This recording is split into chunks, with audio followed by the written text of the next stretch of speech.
There are two kinds of seizure in America: judicial and administrative. A judicial seizure is simple. The person seeking to make the seizure has a court order to seize designated property. An example that everyone is familiar with is when a judge gives police a warrant to search a location for evidence of a crime, and if that evidence is found, to seize it. Under our American system of law, judicial seizures are completely legal and constitutional. Then we have administrative seizures. This is something entirely different. This is when a state or federal administrative agency makes an internal decision without involving a court, and they are entitled to seize something you own. In this scenario, after the agency has attempted to make its case to you and you disagree, it decides it's now going to play hardball by seizing your property without a court order. So, are administrative seizures legal?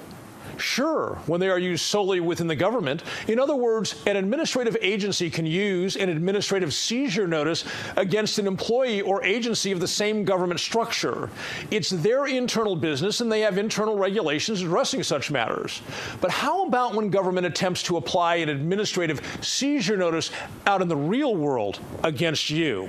One common example of the misuse of administrative seizures is when the IRS claims a person owes back taxes and comes to the person's home or business with a seizure notice intending to take your property without a court order.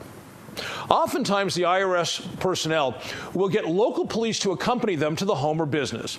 The official reason for bringing the police is to keep the peace. But what the police presence ends up doing in most cases is intimidating the citizen into allowing the IRS to illegally seize the person's property.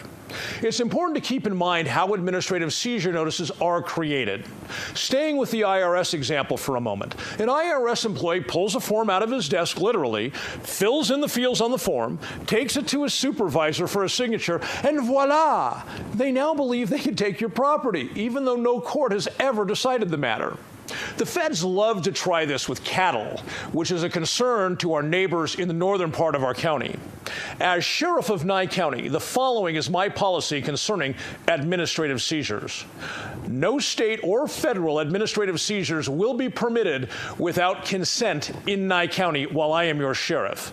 Further, any contact with the Nye County Sheriff's Office by any state or federal employees intending to engage in an administrative seizure in Nye County will immediately be turned over to me. I've had years of experience dealing with these assholes, and I will make it clear that without a court order, any attempt to seize property without the owner's consent will be seen as a crime, and they will be arrested by my deputies on felony charges.